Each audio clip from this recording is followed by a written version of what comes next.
We're on. Yes, people, welcome back to Process. Today we are joined by another guest, Mr. Jack Thorburn. Welcome to the podcast, mate. Thank you very much for having me. Thank you. Pleasure having you on. I know we spoke, like I said, in Glasgow at the Scottish Fit Expo about a year ago, and it's kind of crazy to see how we both kind of kicked on from there and how much things have changed. But I got you on because you're a person I've followed on Instagram and stuff for a while, but you're in terms of mentality, in terms of what you've been through in terms of injuries, and I know we just discussed there about you used to play rugby and stuff. There's a lot that I want to kind of find out, and I'm interested to know your mindset and everything that goes into it. So I want to go all the way back to just like the start of kind of your sporting or lifting career. What first got you into like lifting weights, into training in general? I think if we were to talk about the first sort of interest I had in training, my dad used to get a personal trainer in the house, and he'd be here 2-3 times a week, and I'd be in bed at 5 o'clock and I could hear him training downstairs because the personal trainer would scream at my dad, like they'd be on the punch bag and stuff. And then I was quite like a chubby kid, like big but with a bit of chub on me, and I started working with him for a little bit as a personal trainer, and then we got a new gym, a really nice like gym in my school. So we used to go in there for PE. And I quickly found out that I was a lot stronger than the other kids. Like I remember I was in year 9 and I was the first kid in the whole school to stack the leg extension. Like obviously, and now it's pretty obvious because like my quads are like my standout body part, you know? But I can remember stacking the leg extension for 1 rep and everyone was like, oh, wow. So that was sort of my first memory. It was just like training to get a bit fitter. I was playing rugby at the time, so it just sort of went hand in hand. And also, you know, I was fully aware that I was stronger than most and I had a bit more muscle than most. So I just did what I knew I was good at. But then if I was to put a sort of time on when I really when training really took off, I moved away to a boarding school when I was 16 for sixth form. A really good rugby, the best rugby school in Wales, Llandovery College. They're up there against all the best in England as well. So I moved there, I got a rugby scholarship there. And they had a big gym ethos there. They had a gym, considering the money they got pumped into the school, the gym was basically like a dungeon. But all the players there were huge. I got told pretty soon, like, I was the big boy in my school, but then I went there and I got told quickly, like, you need to put some size on. So like 6 o'clock sessions became the norm. Every day before school, we'd be training. The prop there was a bodybuilder. He had competed before and he took a shine to me and he basically took me under his wing. So even though we were playing rugby at the time, our sessions weren't very rugby based. So we weren't doing any like clean and jerks and all that malarkey. It was all very like, it was basically bro splits all the time. But we could get away with it because we just trained hard and then we do our fitness in the evening or whatever. So that was sort of where my rugby, my bodybuilding came from, because I was still playing, but I'd go back to my room and I had pictures of bodybuilders all over my wall. So I was still very much immersed in bodybuilding then, even though I had no like aspirations of competing or anything like that. I was still playing rugby. I loved rugby, absolutely loved it. But I also loved looking a certain way as well. So I'd say that's where it took off from. Yeah. Who were the bodybuilders that you kind of first, can you remember them back in the day? Yeah, I can. Believe it or not, one bodybuilder, because he was very unknown at the time, but I was big into YouTube and watching YouTube at the time. He's very popular now, but Antoine Vaillant, have you ever heard of him? I've heard the name, yeah. He's a French-Canadian bodybuilder. He was massive on YouTube well before he became sort of like popular in bodybuilding. And I loved his physique. He was very young at the time. He turned pro very young, early 20s. And like, even though he was a bodybuilder, he could do like crazy like backflips and splits and stuff. So he used to play up on YouTube. So I really liked that. I had a lot of pictures of him on my wall. What I used to do is I used to I collected Flex magazine, so I had loads of flexes. I would cut out all the like pictures that I thought were pretty cool. So I had a lot of Phil Heath pictures as well, because at the Yeah. time he was battling Kai Green for the Yeah. Olympia. So a lot of Phil. It was mostly like Phil, Ronnie. I never got into Dorian at that age. I don't know why. I never did. Yeah. But it See, was I most didn't. those. For some reason, I didn't hear about him until about like 2 or 3 years ago. I don't know if Yeah, it's just like he I just don't know started doing why. the YouTube now. Maybe I don't Yeah, know. I never. I think at the time, because I was looking at mostly like present bodybuilders, I wasn't looking back. Even though Ronnie was a bit before, but he'd only just finished, so it was like Ronnie, Jay, Phil. They were the main ones really. So. Yeah, yeah. So who were your like main influence in terms of your training style? Was it literally that prop that you mentioned, or was it the coach at the rugby school that Uh, you're at? I couldn't put it on a single person, because basically what I used to do is, if I had that like 6 a.m. gym session, what I'd do is I'd go in. I used to have, I've got 3 bags, black bags full in my hallway here of Flex magazines. They're full. So I must have the well over 50, 60 magazines.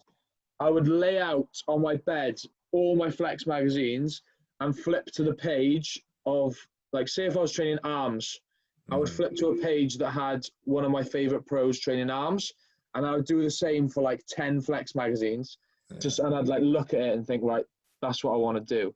So I'd like, my training styles would just be influenced by basically like Flex magazine, really. Yeah. So it was, because ultimately I knew that if I was training hard, I'd probably make progress. Hmm. Yeah. Era where we weren't wearing blue light blockers. We weren't worrying about if we were eating too close to going to bed. We weren't worrying about what our blood sugar was. Like, I'm very glad I came up during that time. I didn't have to think about anything. I knew I was training my ass off, and I knew I was eating well. Hmm. And at that age of like 16 to 18, if you're doing that, like, you're going to grow. Like, I had a decent shape on me for that age. Like, I'm not going to talk about, like, I'm not going to big myself up, but I would walk around my city centre and like people would look at me at the age of Hmm. like 16. Yeah. So obviously it was because of my age. They were thinking, oh, he's quite big for his age, but it was like there was no messing around. I just trained hard and ate well, and knew that would sort. Oh,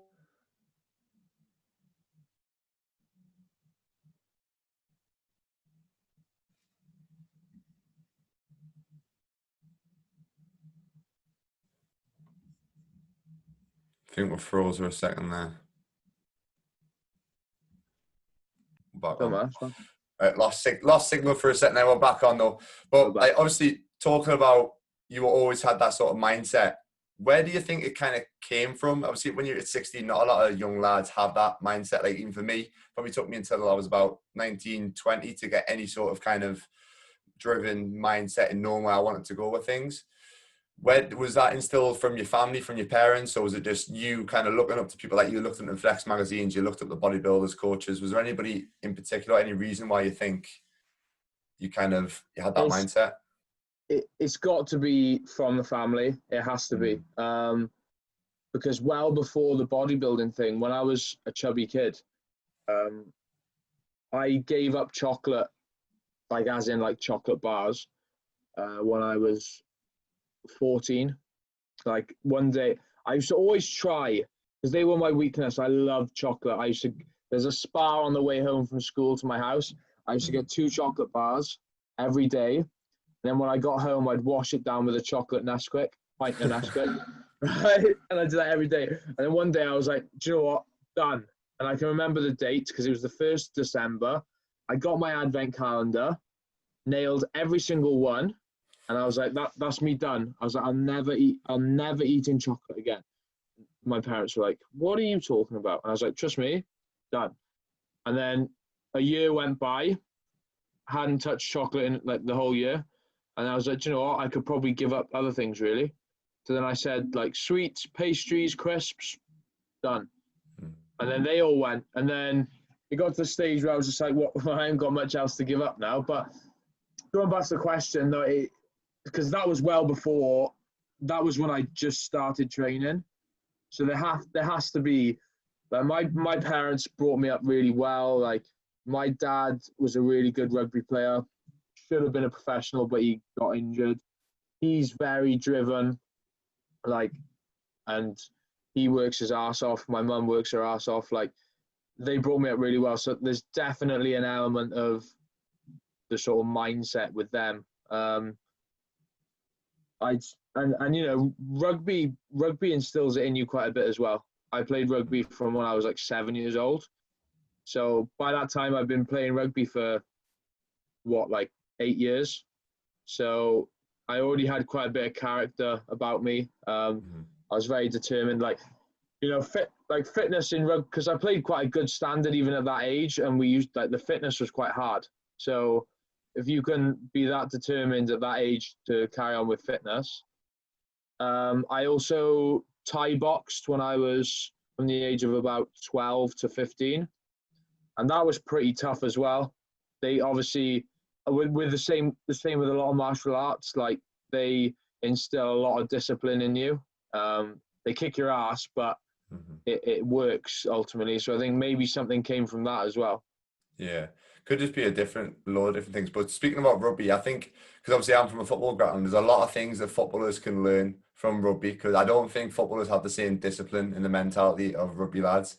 Because even like the professionals that you watch them on TV, like the amount of respect that the rugby players have for like the referee, simple things like that, compared to in football, like you see what they're like in football, and they just don't have that sort of respect. So I think coming from that sort of background, and also you're doing your martial arts, and if your parents are obviously, your dad was getting up at 6 o'clock with a personal trainer doing bits and bobs, they've obviously got that mentality, and then maybe subconsciously has passed it on. It might have been a genetic thing or whatever. But I might be like, similar to yourself when you were talking about you like said to yourself, right, I'm going to drop chocolate.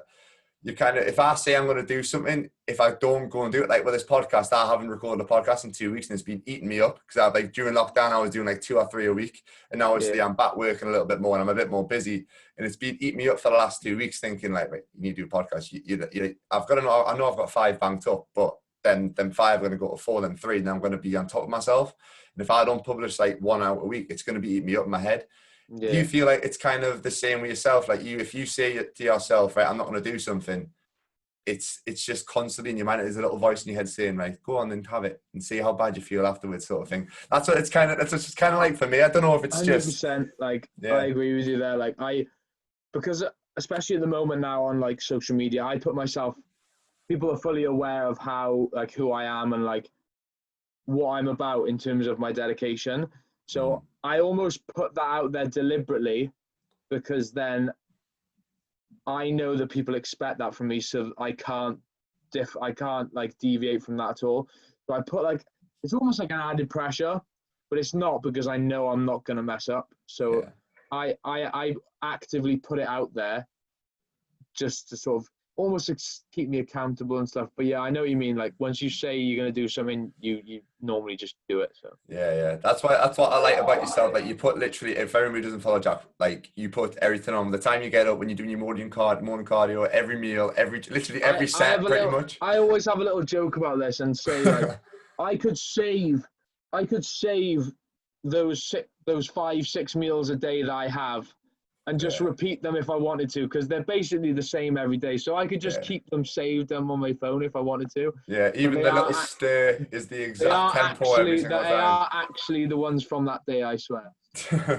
No, but that's one of the things that I quite like about, like, well, in a sense, being not like I'm an influencer, but being on social media a lot and posting things out, it does keep you accountable. Like, if there's a day, like, imagine a day when you didn't post anything, people, or like do anything on your story, people I left my phone in my car before, and I was in work and I couldn't go and get it, and it stupidly ate me up. Like, I was like, oh, I'm missing all of these meals, I'm not posting them. Everyone's going to think I'm dead or something. I know. Where there'll be the old page set up saying, where's Jack Thorburn? Like, literally, you'll be gone for 3 hours or something like that, and then that's you finished. I am posted for 3 hours and I've missed a meal. You know, that's the end. Yeah. So like, talking about your routine, like, it's a ridiculous routine that you've got in place. Like, you're up at what, like 4:30 pretty much every day. I know you said you have the odd lie in sort of thing. how do you maintain that? Well, first of all, how did you get to the point where you had that routine? Was it just kind of like a gradual increase over a period of time? Like you said, you left, then went to play rugby in that school, and they were instilling kind of training early in the morning, instilling routine in you. Do you think it was just like a gradual progression where, I don't know, it got to one day, it's like, right, I need to get up and fit this in my morning, right? Now I'm going to make sure that all my meals in. Do you think it was just a thing that gradually got to there, or was it just, I don't know, something that one day you woke up and said, no, right, I need to get this routine in place? Once again, initially it goes back to my childhood and my parents, like, and that personal trainer. So I'd be up at like 5:30 every day. I know a lot of kids are like, their parents come and wake them up and drag them to school. Like, I was up well early. I was always up before 6 as a kid. Like, for as long as I can remember, I've never got up past 6 really. I think that was even as like an 8-year-old kid. And then obviously when I went away to boarding school, I'd always get up at 5 because I had to get a meal in before I trained. So that just became the norm. But then, you know, when you get into the 4 a.m.s, the stupid o'clocks, that sort of started when I was prepping in around 2016. So the first time I did a bodybuilding show, I was working in retail at the time, and also doing my master's in strength and conditioning. So I had like a work placement as well. So fairly busy. And I knew that the only time I could really do cardio would be before work. So luckily I have a 24-hour gym pretty close to me. Not that close, but at that time there's no one on the road anyway. So you get in pretty quickly. So I would get up and do my cardio at like 4, 5 o'clock, just so I could do it before work. So I could come home and like cook my stuff, be ready for work. And that just became the routine. This year it's been a little different. Like, my schedule has been ridiculous this year. I did a PGCE, so like a postgraduate in education, so to become a teacher. And obviously teaching days can be fairly long. I had to be in school by around about 7:30, 8 o'clock.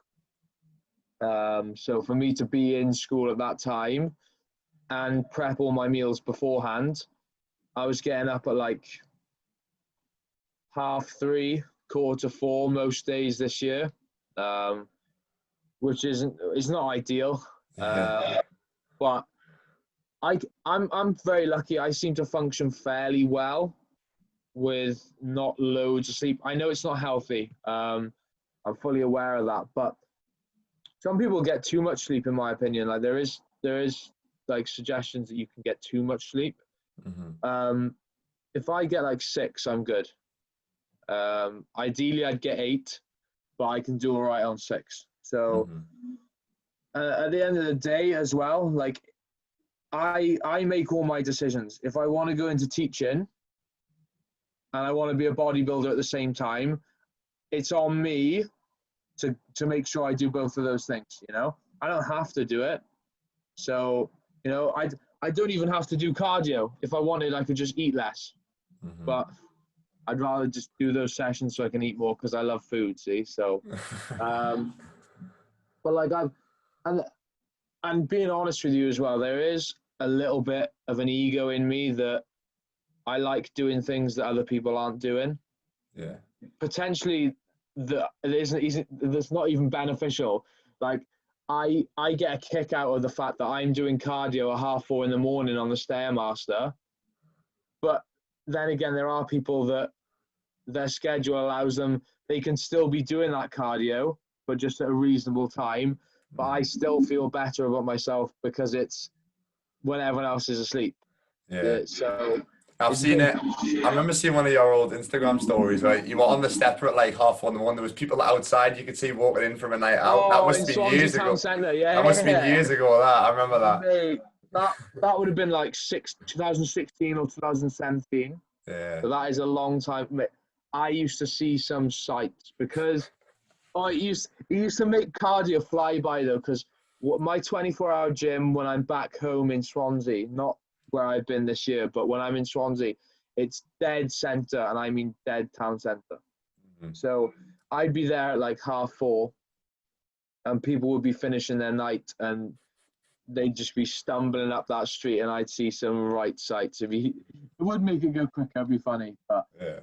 I've even had people like offer me out, because you can see like, if you're down there, you can see up into the gym as well as me seeing down. And I've been like looking at people, and they've been like, "Go on," and in my head, I've been like, "Oh, I could. I fancy this," you know. But yeah, so Yeah, that's crazy, man. But it goes to show that when you've got something in your head, just to talk about mindset again, when you have that something in your head, you'll do anything. Like, oh, it's the mate, same with it. Yeah. the second I put that alarm on my phone, I have never missed an, like, if I woke up and just turned it off, I can tell you now, I would never live that down, like, Yeah. ever. I've As sad done. as that seems, like, that's the standard I hold myself to.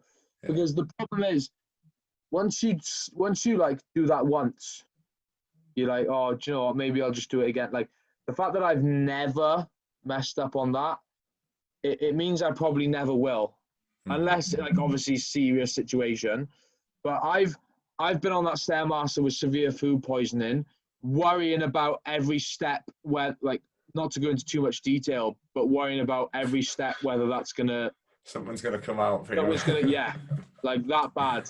Yeah. But because of that, I saw, like, it sometimes it does, the standard I hold myself to does sometimes lead me to do stupid things like that, or like driving down the road because I'm a gram short of lettuce to pick it up another, like, I know the whole head, like little things like that. But I'd rather do that and go to sleep at night knowing I've done everything, you know. So Yeah.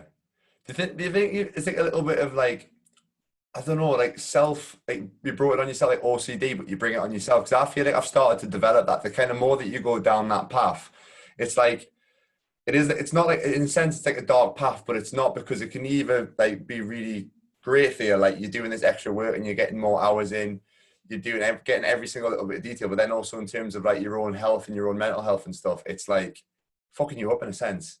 no, It is definitely, you I just do fucking agree. up. Yeah, like that's what I feel like. In terms of myself, my mental health's got better, but it's also got worse at the same time, Yeah, because yes, I'm happy with myself. I'm enjoying what I'm doing. Like, I'm working, but I'm enjoying it, and I'm getting more done. But also I'm like, fuck, this is like, I'm looking at what I'm doing. I'm like, I need to chill out a little bit, but I just can't. In it's my head, so I far can't from control it. normal. Yeah, Yeah, it's ridiculous, kind of thinking about it. But one thing I was going to talk about, because obviously you were from a rugby background, and you know what rugby lads are like. They love a piss up, they love a night out and stuff like that. Did you ever get like, were you caught up in that for a little bit, and the drinking side of it and the going out, or was it just never something that you were interested in at all, or was there a point where maybe you just pulled yourself out of it completely? I'll be careful with where this goes, especially with the fact that I'm looking to go into education. So All right, but keep it PG no, rated then. as a kid, the reason why I could, like, I stopped drinking when I was 18, and the reason why I found that so easy is because I'd been drinking for like 4 years before that already. Yeah, And I don't mean like taking it easy. Like, when I was 15, I used to go out every Friday. We had a nightclub not too far down, like pretty close to us, and everyone in my year 10, so in year 10, every one of us would go down there because they were closing, and they'd say, right, if you've got ID, free of charge. If you haven't, it's a fiver, and they'd let anyone in. At the age of 15, we would go into this nightclub every weekend, and we were getting smashed. yeah, And this was at the age of 15. So like, then I went away to college, and yeah, it sort of was the culture. But because we were a boarding school, you could only ever do that on weekends, and you could only ever do that if you went off. Like, if you went, like, say, back home, you couldn't drink whilst you were at the college. So that limited my drinking. But when I could, I did. But I quickly learned that I was a bit of an idiot under the influence. because when I drank a lot. Mm-hmm. Like I'd freeze a liter of vodka and go through like 3/4 of it. Because if you freeze it, you can like neck it. You don't taste it. Yeah. I used to freeze it and just get it down me. So I put myself in a few bad situations, like very bad. So I quickly learned that probably I need to sort myself out, and then it was also coinciding with the time when I was becoming very focused on my physique development, and I just didn't like. I'd go out drinking, I'd have an awesome night, but then the next day in the gym, my performance was shit. Mm-hmm. And a lot of the boys that I live with, they could handle that. They were fine with that, but I couldn't, because like training started to mean quite a bit, and I was like, you know, I can't be bothered with this anymore. But also, I got a missus at the time, like bang on at that time. I got into a long-term relationship, and she hated me when I was out having a couple of pints, because she was very like, she'd get very jealous very quickly, so that influenced me as well. And then by that time I got into competing then, and then it just never wasn't like, Your priorities almost changed completely. and that it almost did impact me stopping rugby as well, because every weekend I'd play and it was almost expected that I had to drink, and I didn't like saying no. And that sort of put me off a little bit as well. Mm-hmm. But because especially when you're around like the semi-pro level, I know obviously when it gets professional, you can sort of power it off. But around that semi-pro level, which is roughly where I was at, it's obviously a big part of it, but which is why I sort of lost interest. Yeah, so you think there was a lot of things kind of around the same time that kind of almost put you off it. It was all at the same time. There were quite a few things, yeah. Yeah, because I think I was going to ask one thing kind of about if you don't mind talking about your parents, kind of, were they controlling in terms of stopping you from drinking? Because I know from like a lot of young kids, are they listening in the background? Yeah, that's what I'm checking. Don't Listening. worry. I'm not gonna stitch though. It's my sister. It's fine. Oh, it's fine. No, I was gonna say it's not gonna be anything bad. Don't worry. No, all I was gonna say was because a lot of like kids' parents completely just stop them from drinking, stop them from going out, stop them from doing anything. Like, and then when they get to the point where they legally can, they go all out for like a good few years, and that's maybe being a good thing in a sense that you've got it out the way when you were younger, which I think is probably done you. Like for myself, mine was only probably like a good year or two. I got it all out my system. That was between like 18 and 19. Yeah. And now I'm kind of like lost interest in it in a sense. I completely agree in the terms of when I went away to college, obviously I was by myself. We could do what we wanted. So I'd already experienced that. And then I went to uni, which is just the same again, but just a little bit more freedom. Whereas everyone else who'd been stuck at home until they were 18, they all lost the plot and were doing everything. And I was just like, well, yeah, I've already been doing this for 2 years, so I'm not really too bothered. But in terms of parents, they didn't know that I was drinking. Like, I every week I told them I was going down my mate's house down the road. They must have thought something was going on between me and him, because every week for like half a year I was down his house. But this is why I checked who was out there, because what also put me off drinking is like my dad, because he loves a drink, and I mean loves a drink, because he's from a rugby background as well, so that's where it's all come from. And just seeing the way he is with it and what it does to him, that put me off a lot. So I think I've kind of got him to thank for that at the same time. So that also played into it a bit as well. So there's just loads of things that played into it. Yeah. There's one thing that upsets me sometimes, like when I see sometimes like my dad or my mom getting absolutely smart. I almost see them, it's like an escape from life. And I know what it's like with parents when you've got kids, you've got a stressful job, you've got everything, and it's a complete escape from life. And I kind of look at myself and think like, I want to be present and be able to deal with that with myself without having this alcohol, whatever influence, drugs, whatever sort of other influence it 100%. is, there to kind of not only block it out, but to also deal with it. So that's one reason why I don't like, because I know what I get in my own head a lot when I'm really drunk as well. Yes, every so often I'll go out and I'll have a feature. I'm more like 1 or 2 drinks and then I'm fine. I don't really do it that often. I'm happy with that. But when I do that, it is like your whole mindset flips. Like you start questioning things. You can either go one way or the other. You can forget about everything, or you can think about everything 10 times more. So that's one of the reasons why I don't want to go down that kind of route, and it's kind of put me off completely, which is probably, like you said, the same for yourself. It is an escape mechanism. I'd rather be present, and then like you also talked about, like when you've got training or when you've got work or when you've got something on the next day, I want to be 100% prepared. I want to be 100%, like my mindset wants to be 100% into whatever I'm doing, and I don't want anything to affect what I'm doing the next day. Like hangovers, I cannot deal with hangovers. I'm a little bitch for hangovers, so that's another reason I can't deal with them. But yeah, coming from a sporting background, that is the kind of mentality that's driven into you. But we discussed it briefly at the start before we started the podcast about your injuries, which is a big thing. Like for people who have listened to my podcast before, they know I've had a lot of injuries from football, and then obviously the mental health side of it. But when was your first serious injury? Because I've seen videos of you popping joints back in place and stuff during training, which I know a few of your followers will probably know about. Can you remember your first few injuries? First injury I had, if we are listing my rugby injuries, this podcast is going to go on, but I'll do it quickly. When I was a kid, I popped my collarbone, but then the teacher, because I have like an absurd pain tolerance. I popped my collarbone, got up, and basically said to the PE teacher, "I've broke my collarbone." And they were like, "No, you haven't." I was like, "Trust me, I broke my collarbone." And they're like, "Well, if you think you have, go and get your bag and walk home." Because they thought I was like joking. I was like, "All right." I got my bag, walked home, walked to my nan's house because my mum wasn't home. And I was like, "Oh, I've broke my collarbone." And then they took me in, scanned it, I had, and they were furious. Because the school had just said to me, "There's nothing wrong with you. You can go home if you want." But I had just popped it. So I did that.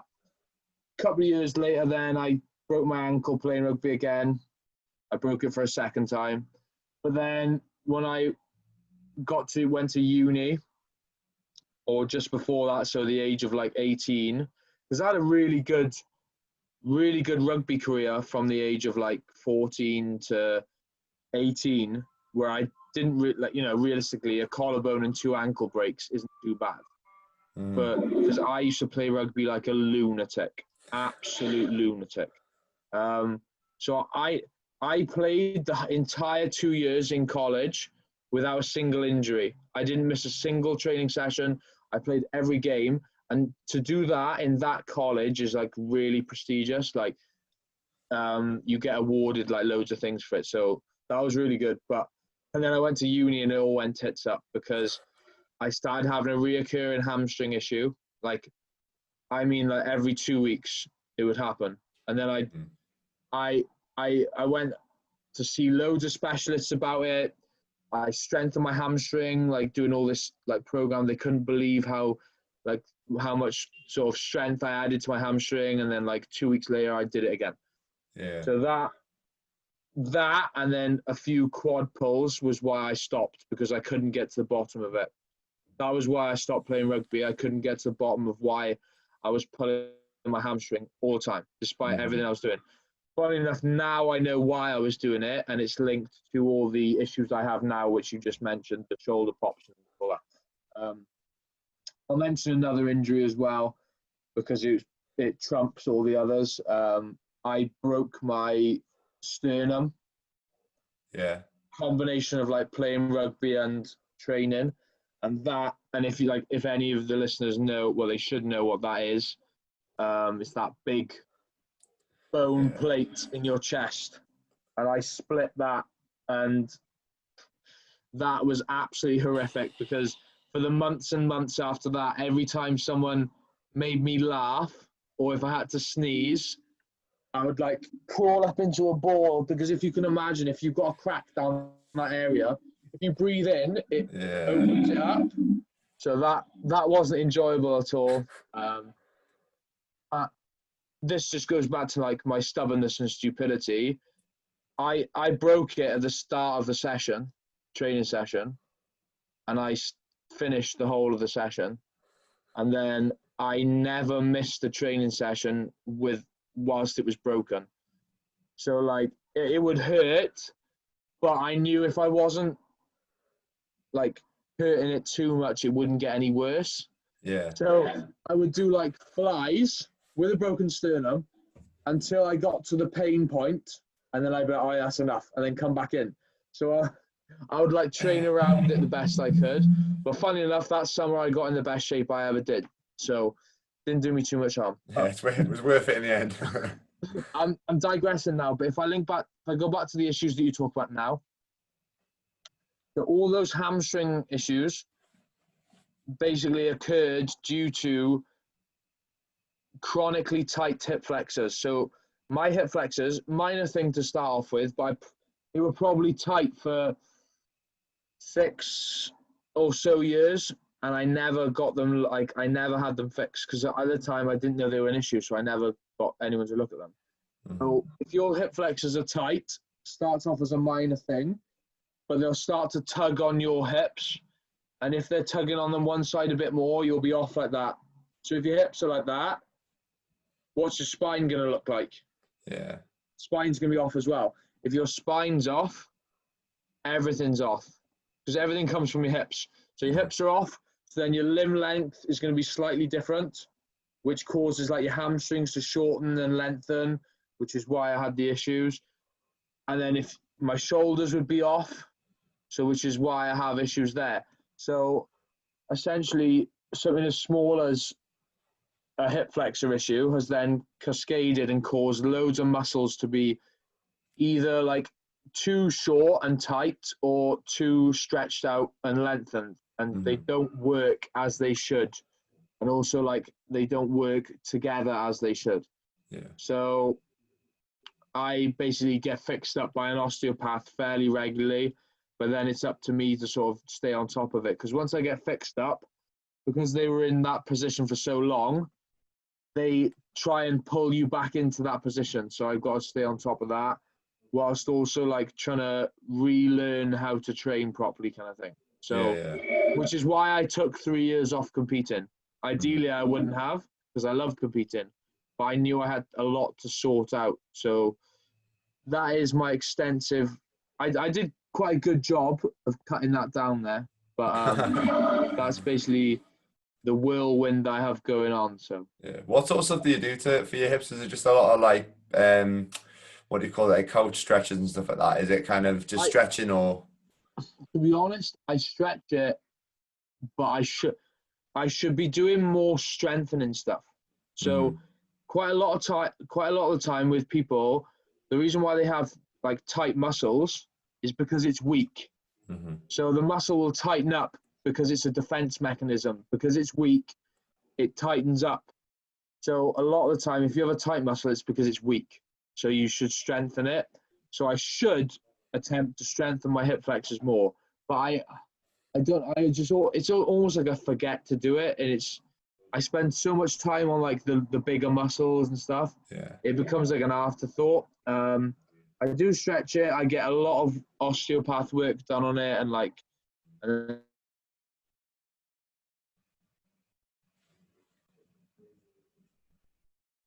where it went, so it's cool. Right, we're back on. Three's number 2. We're back on. Keep it rolling. I've also changed the way I sleep. Previously, I'd like tuck my knees up because I used to be really comfortable. But then I found out that if I've tucked my knees and I'm sleeping all night like that, my hip flexors are shortened for 6 to 8 hours every day. So that's not ideal because that's causing a tightness. So I've made sure I straighten my legs when I sleep. So that's another thing. I'm also wearing a waist trainer all the time now. I don't know, are we on video or just audio? We're on video, mate. There you go. I wear a waist trainer a lot of the time now, and I bet everyone's like, oh, what a girl. But in terms of, for me now, it corrects my posture a lot. When I first started, my lower back was killing wearing it, and I thought, well, hold on here. I thought it's meant to support my lower back. not like cause it to be an issue. But what I realized is it was putting me in a better position, and the back musculature wasn't used to it, so it was aching. So that has helped a bit as well. I'm not plugging a waist trainer, but for me, it's helped because of the position I was in. I had a really lordotic spine, so I'd always stick my ass out and so that's helped out a lot there. So there's just a few of the things that I've done. Yeah, because I've had a lot of, again, I've had a lot of things. And the hip thing actually was a good one to think of, because I get really tight hip flexors. Like I've got chronic tendonitis now. I've had surgery on both my knees, patellar tendonitis. And I do sleep curled up, and my hip flexors, to be fair, hasn't really been until the last year. Like I'm like, my followers will say I'm stretching all the time in terms of mobility. I've been big on that hip flexor, but through football, I get like a repetitive, occasionally like not groin, like rec fem strain through kicking constantly. It constantly tightens up, and if I don't stretch my hip flexors like that, I just know that it's going to end up tightening up. So that might be something that I might have a think about, because I do sleep curled up as well. That might be another thing. So I forgot to mention, you said rec fem. I forgot to mention in my injury list, I've got a torn rec fem. oh, great! just a minor one. Throw I it forgot in to there. mention. I think you might. Have you had any surgeries? Have you had any major surgeries or anything? No. No, I've been very lucky. Touch wood. Yeah. Haven't had any surgeries. My ankle. The second time I broke it, they offered it and they were gonna push it on me, and I was like, no, don't want it. And it touch wood, it hasn't been an issue. So luckily, I haven't. No. Yeah, I was going to say, for anybody who wants to, who can avoid surgery, avoid it, because it completely. I've read a lot on it in terms of even just the scarring, like how much it messes up your biomechanics and like your neuron pathways and stuff like that. Like I've noticed since I had my right ankle operated on, I've had a lot more issues with my right knee that I've never had. Like I had a lot of patellar tendonitis, but then I started getting a bit more quad tendonitis, sort of right at the top of the kneecap, which I'd never had before, which is probably because my ankle mobility's obviously not as good as it used to be, because I've got a little bit of an impingement at the top of my ankle. So obviously my dorsiflexion's horrendous. So I think, but it's kind of, it is getting better the more I'm working on it. But like once you get one serious injury, like I talked about it with somebody on my last podcast, like once you get one injury, as he said, the best way to not get injured is to not get injured in the first place, which is as stupid as it sounds, makes sense, because one injury leads to another, and it's just a kind of repetitive thing. So do you feel like, when you played rugby, do you feel the whole injury side of it kind of put you off it and made you lose the love for the game because you were constantly getting injured? 100%. That's 100% why I stopped, because like I mentioned it earlier, I used to play like an absolute lunatic. I played when I was younger playing. I played for a pretty poor team. We weren't great, so I didn't care about the results. I cared about how many people I could put off the field.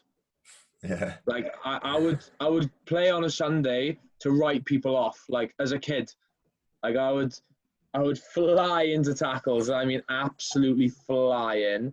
And then, like if you break your sternum, you're not really too sure about, like if I go into this full whack, what's going to happen? Or it got to the stage where at the start of every game, I'd be jogging and I'm like, is my hamstring going to go? Is it going to, and like, if that's in the back of your mind, just from running, like how, and it wasn't just a psychological thing, because I knew like, it was happening all the time. So I knew something was going to happen. And for a player like me who would fly into absolutely everything, I can't be playing like that. So it definitely took away the love, because I was just worrying all the time about the issues, Yeah, I know. I've been the same, mate. I've had, like, even when you have niggles and stuff and talking about like your mindset going into the games, you do not want to have to think about anything else but the game. In fact, you shouldn't have to think. Like when you're playing, I know when I'm playing at my best, I'm not thinking. Like I don't even think about anything. Like, and then when there's I can even like remember two scenarios, a game where I haven't thought about it and how well I've played, compared to a game where, in the warm up, my knee was a little bit sore, my back was a little bit sore. And I had a shocking game because I was literally thinking about everything I was doing, like every movement I was making. I was thinking, right, every kick I was going to make, I was like, is something going to go here? And it just plays on your mind and affects your performance so much. So I don't think a lot of people realize, and it's a very old school mentality to think like, oh, just get on with it, you're fine, just forget about you. You've mentally can't, and like that's why a lot of lads struggle as soon as they get one injury. It just either leads to another one, or it leads to them mentally struggling to get back. But it's interesting because obviously I didn't know that about yourself, like from a rugby background. Obviously, I didn't know. I only really know the bodybuilding side of it. But what are you like now in terms of your sessions? Because I've seen obviously the video that was on the Form police. The Form Police. That's a funny page that's just started. Fuck the feds. Fuck the feds. The video of you kicking your, was it you? Were you popping your hip back in place? Right. I can't. I've been told it's called runner's hip. Right. That's what it's like. I'm briefing it, like description of it. All it is because I do the same with my shoulder as well. You won't be able to hear. I cut. If I just do that. Yeah, I heard that. I heard that. Do you hear that? Yeah. Yeah, I heard that. So I can do it on my hip. All I do is lift it up, and if I lift my hip up and then pop it, like push it down, it pops. It's like it's tendons rolling over each other. Right. So sometimes I get a feeling in my hip, and it's like, if you get sometimes in your hand, you feel it like tight. You just do that. Yeah, I do because I'm a goalkeeper, so my fingers are all over the place. It's almost the same as like I get that feeling in my hip, and then sometimes all I do is just kick out, and it'll pop back in. Not like pop back in, but the tendons like pop back into sort of alignment kind of thing. Because like the foot, I can't really put a nail on why it happens. All I know is if I have that sensation, I won't be able to contract that muscle. Like if I like, for example, in the deadlift, if that's compromised, if I went down, I can guarantee like my hips will be like that. Yeah. It just doesn't. The same with my shoulder.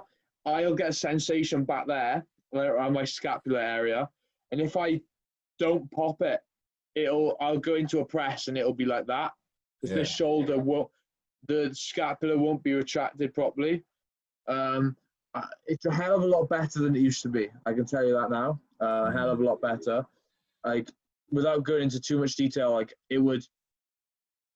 years ago, it would be going to the stage of where it would like drive me into tears mid-session because I would pop it so many times in frustration. It would get so inflamed. And it is pretty painful as well. Like, so I'm not saying I was crying through the pain. I was crying through frustration, but it's a hell of a lot better than it used to be. It's still not great, but at the moment, the way it is now, I can cope with that fine. Like I've been through it when it was pretty bad, so now it's all right. What I can't put up with is little pencil necks chiming in and giving me stick for it. Like, don't comment about me pulling a 230 deadlift and pop my hips because you won't get even a 180 like that. That's one thing I can't cope with. Yeah. I should learn to, but I enjoy. For some reason, I enjoy like the arguments on like social media. It's a bit of entertainment. Yeah. So.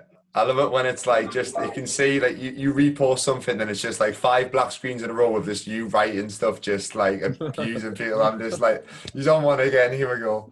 Here we go. It's funny, man. It's funny. I love stuff like that. Anytime I see any sort of like they call it gossip or anything like that on social media, I'm all for a bit of because the fitness industry is pretty boring.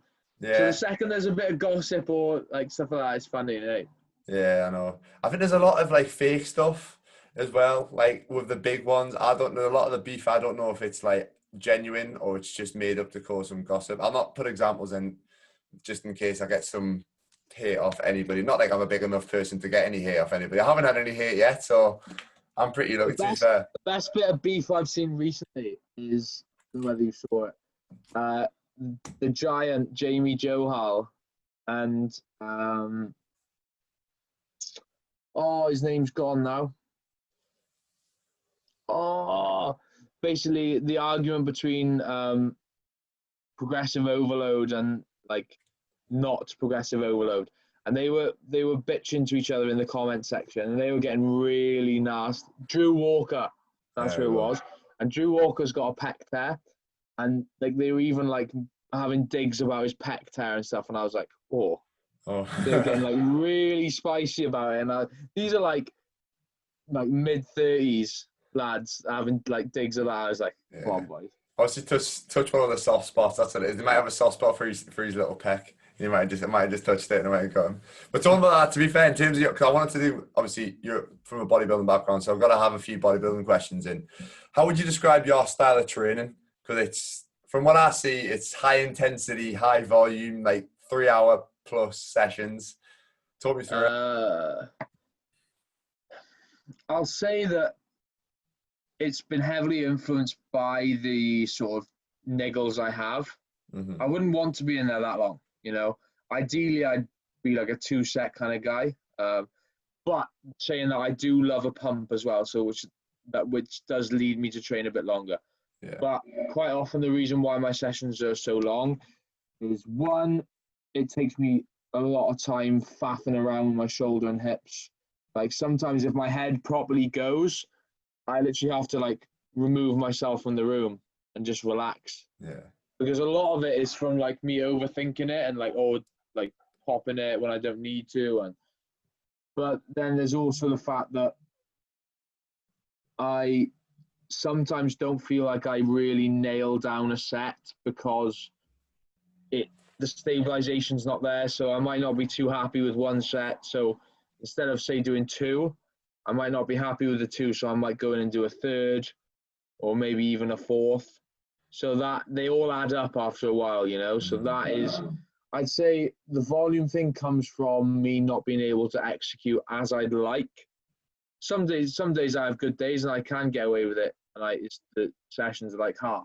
But ultimately, it comes down to me just doing whatever I can or need to do to get out of the session what I need, really. Mm-hmm. It's that little voice in your head where you know you haven't done something right. It eats you up, and you're like, "Fuck this! I need to go back in and do it again." I've been doing an exercise before, finished, been relatively happy with it, gone, start warming up on the other exercise, and I've been like, do you know what? I reckon I could get a little bit more on that. And I've gone back in. There's been someone on that machine. I'll be like, oh, mate, I've got 1 set left. And I've gone back in and done another one. Like, who's this dickhead? He was over there 5 minutes ago and he came back. I've taken all the weights off, packed off and gone. Like, and there's no wonder people hate me in the gym. Like. No, but in terms of like the whole getting yourself, when you've had injuries, I'm the same. Like, it's so frustrating. Like, my girlfriends came into me like during lockdown because obviously the gyms were shut. Luckily, I had like a squat rack and stuff at home, and I've never really properly back squatted for a long period of time just because of injuries and stuff. I'm more of a machine hack squat sort of. They sit better with me rather than back squat. And like my knees at times were killing me squatting, and she would know when I was in pain because I was just screaming like I would literally get to the top or bottom of a squat and just be like, fuck's sake, and just get pissed off at myself because it was hurting so much. But then like it takes me, like I done a set of split squats the other day, and it took me until like the 4th set to actually like get into it, like pain 3, and that was like my last set. That was my last planned set, and I was like, it takes me that long to actually get into it, which is probably like I'm the same. My sessions don't take as long as yours. Mine are probably like 2, maybe 2.5 hours, depending on how long it takes me to warm up.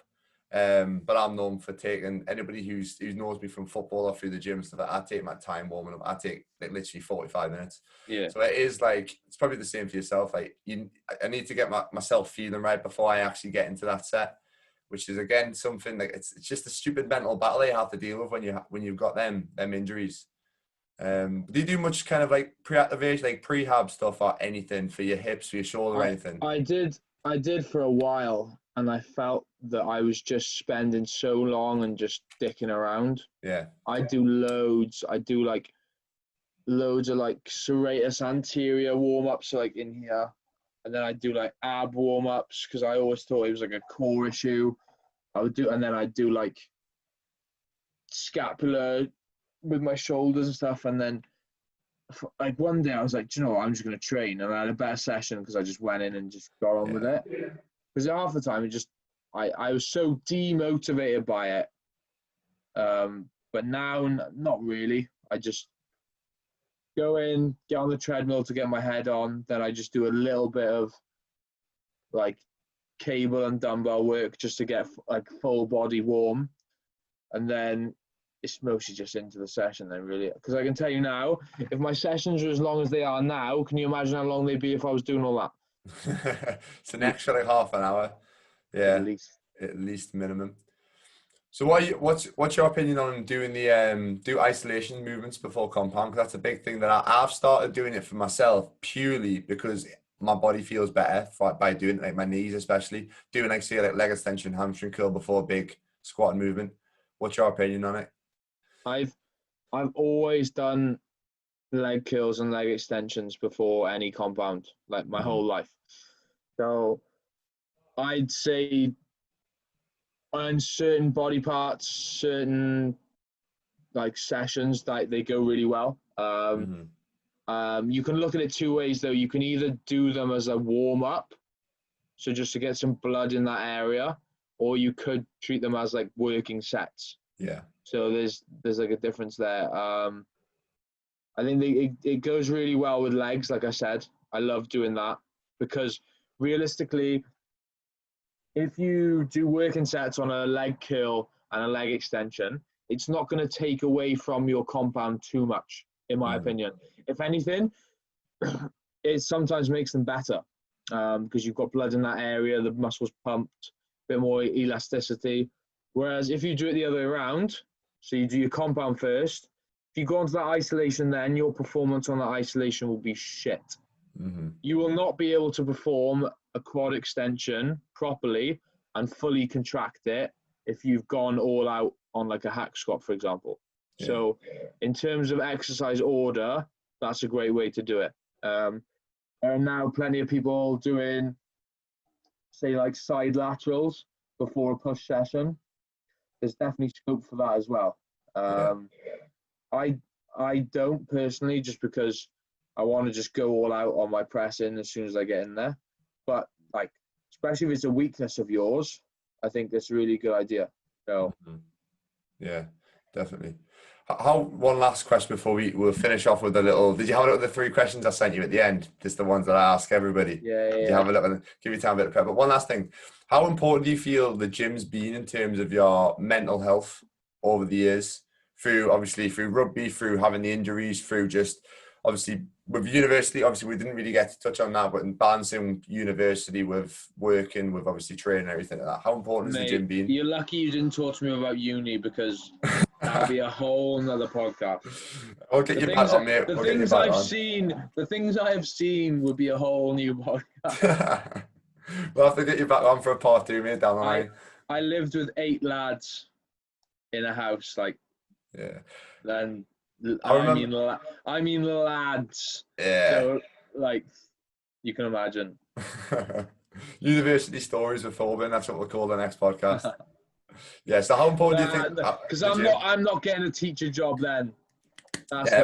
Should we do that once you get the job, and then once you're kind of a few years down the line and you're sorted, we'll come back to that one. We can do it anonymously. Quiet one. Yeah, so how important has it been? How important has the gym been to you in terms of mentally? I'll be honest, like, I'm going to have to approach this from 2 ways because obviously it's a massive escape for me. So I have, especially with stopping rugby, I channel a lot of aggression into rugby, like a lot. So that helps in that regards. Like if I didn't go to the gym, I'd be an absolute psychopath. I'd probably be banged up by now with all jokes aside. Like, so I use that as like my escape. It's also, it's a pretty good community as well. You see a lot of people, you get to chat with a lot of people. So that's good. It's also something for me to do, like it takes up a lot of my day. I enjoy it. Keeps me in routine. But then there's the other side, and we're relating to the injuries. Like, I'm not going to lie. Past, like, I'm pretty good now, but like for 2 years, my mental health was horrendous because of injuries. Like because I pride myself on like how I look, who I am. I put a lot of pressure on me looking the way I do. And I am known by like my friends, for example, as like the bodybuilder. So if I don't look that way, I've lost my whole identity. So whilst I had the injuries, granted I still looked all right. I didn't look the way I knew I should. So that influenced my mental health a lot. I had a long period of time where I felt awful about myself, which kind of influenced me quitting being a PT, to be honest, because you can have all the knowledge in the world, and a lot of the time, it's more about how you look, which isn't which is the truth. Really, it's not the best, but on the whole, I'd say training's been a massive sort of boost for me positively. Like obviously, when I was a fat kid, I wasn't that confident, and then the gym has done all sorts of things for my confidence. But then again, it's done a lot of good for my confidence when the gym's good. When training's not so good, it sort of goes the other way. So it's a fine line, but on the whole, good. Which is obviously why I'm in the business of, say, like online coaching, which is why I was a personal trainer, trying to get people into fitness, which is why I'm becoming a PE teacher, to get people into sport and fitness, because I think it has a massive benefit to mental health. So Yeah, 100%, mate. That's one of the reasons why I love what I do, just the mental side more than anything. Like, because like you said, if I wasn't training, whatever it would be, like football, gym related stuff, I don't know what the fuck I would do with myself. what do people do? I What else don't do they know. do? Like, I think that's why people go out on the piss all the time. I literally Yeah. can't think of anything else to do, like, at all. Play golf, maybe. People play golf, I guess. Don't know. I don't know what else there is to do with your life. And if you just sat there doing nothing, like, and I think gym's a good thing in terms of building routine and building discipline, which had a massive transfer over into loads of different things in life, which is why another reason why I love kind of what I do in terms of helping people get into that. But the gyms, like, if you've seen my 1 year transformation thing, where I did a little YouTube video thing on it as well, and that was just like the last year. There's another 2 years before that, which I haven't really talked about too much. But like what it's done for me the last year has been ridiculous. Like pretty much since the last time when I seen you in October, like, a lot of stuff's changed. But anyway, final end Q&A, like the thing that I was on about before. So the 3 questions. 3 people that you would like to invite round for tea, go out for a coffee with, can be past or present, anybody you want.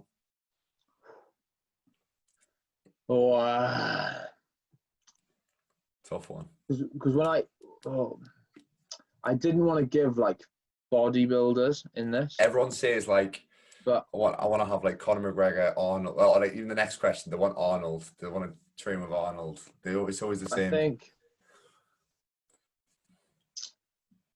you'd have to have someone that like has seen loads of things that no one else has seen. So someone on like the inside of like Illuminati kind of person. But I don't know. People would say like Elon Musk as well, but at the moment he's trying absolute crap these days. Yeah, I don't keep up to it too much, but I've heard little bits of it about shares and stuff in Tesla and that. I'm not too sure. I don't follow it too well. Joe Rogan, because of who he's spoken to, he would know a lot.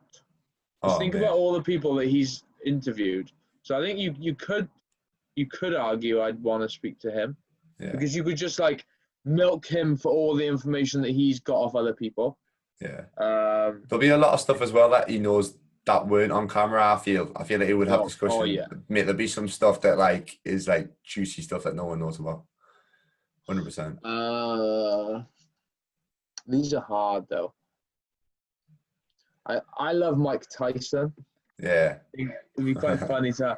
I've heard some berserk stories about him. You know.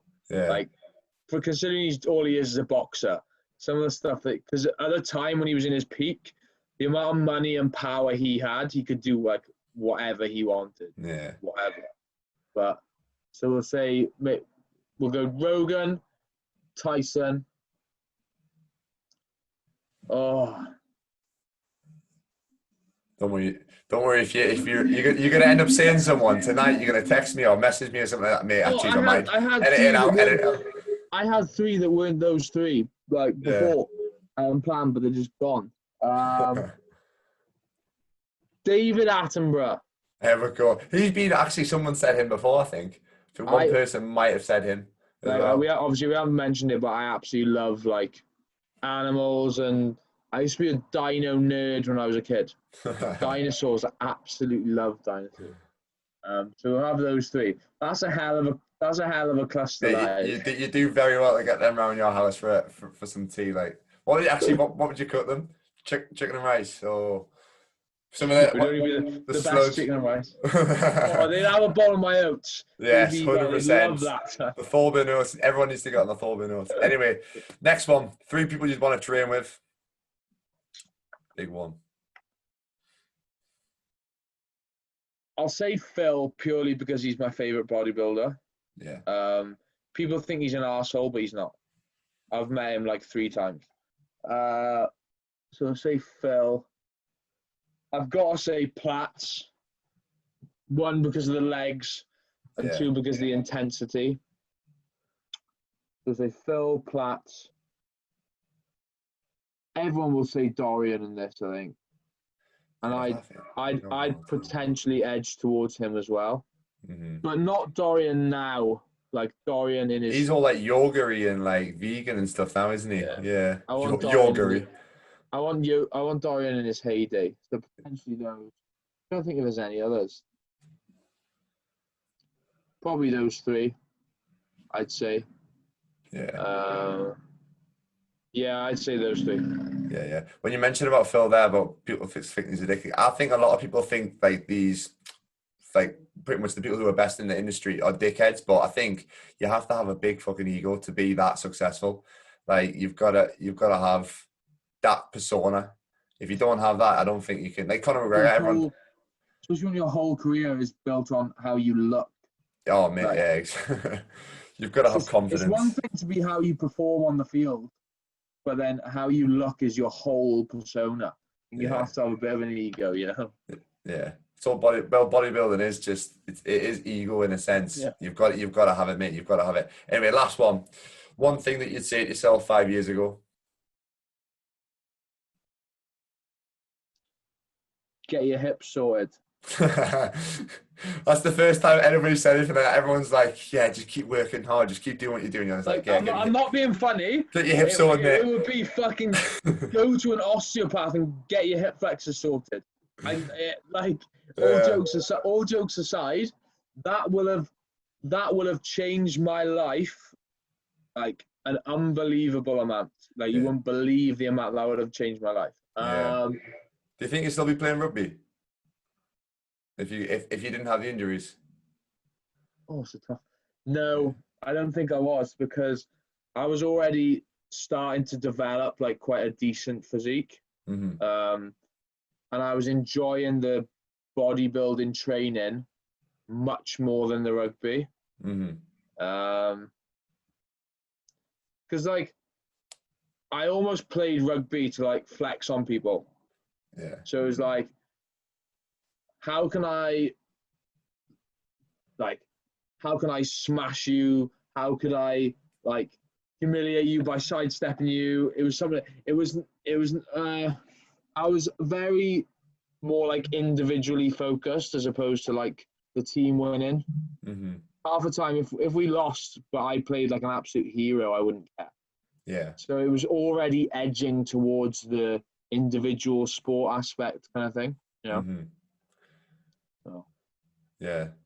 No, mate, to be fair, I would give myself the same advice. I would be like, just get your knees, in fact, get your hips sorted as well, because my hips were so tight back then. I probably would have sorted my knees out a little bit. If only, mate, if only we could go back. But anyway. Like hindsight. What really annoys me as well, when I was 18 and the hamstring issues started happening, a guy at the gym I was at in Cardiff, which was when I was in uni, he was an osteopath, a really good one. And he said to me, you need to come and see me because I've got a feeling it's something to do with your hips. He didn't know me at all. First time he ever spoke to me. And I was like, oh yeah, that's fine. Like, can give me a card, a bit more information. And he quoted me like, to be fair, it was a lot of money. It was and it might have even been 100 quid, Yeah. but it was for like a full consultation and everything. And being a student, I was like, yeah, fuck off. So like, never messaged him or anything. But I tell you what, if he quoted me 10 grand, I probably would have seen him now, like knowing now what I do. Yeah. But at the time, I was like, nah. But if I'd gone to see him, I You never know. potentially would never have had the issues I have now, which is nuts, really. Yeah. And talking about it right now is actually pissing me off a little bit. It's gonna eat you up, mate. You're gonna be sleeping tonight saying, for fuck's sake, I wish I went when I was younger, man. Wish I went. No, I've had the same scenario. Like you get offered like this help sort of thing, but it's always the money. And when you're young, you don't have a lot of money. You're like, that's like But at the time when it's not an issue, you don't think about it. Oh, mate, I know. Yeah. Whereas now, because it's an issue, there's not a price on what I'd spend, you know? Yeah. You're investing in your career in a sense. You're investing in your life, so definitely worth investing. If anybody's listening, get your hips sorted. That's the quote of the day. Everyone get the hips sorted. Anyway, mate, it's been an absolute pleasure having you on. Thank you very much. Shout out your Instagram. Yeah, no worries. Instagram, I'll leave it in the show notes, and this will be going on YouTube as well, so I'll leave it down below so everyone can check you out. You're not on anything else. Are you on Instagram? Is that it? You're on Twitter or anything? I'm not on Twitter, so I don't use it. So the only reason why I'm on Twitter is for shoe deals. That's the only thing I use Twitter for. Actually, I see you say you like your shoes, to be fair. You saying that shoes. When I was waiting for this podcast to connect, I bought a pair. So, did you? Yeah. Every week I just see screenshots on your Instagram story, just like trainers. Look at this. Go on then. Man, that's a joke. Yeah, I'm guessing you're a fan of Nike. Yeah, fucking did it. I bought like 2 pairs of Ultra Boosts, and then I was like, it's not doing it for me. Yeah. So I went back. The Nike's all the way, mate. Anyway, it's been a pleasure. Like I said, everyone follow Jack on. If you want any sort of motivation and you're struggling to get in the gym, this guy's up at like 4:30 every morning, so he's always on it, always on his game. But anyway, like I said, mate, thank you very much for coming on. Thank you. It's been a pleasure.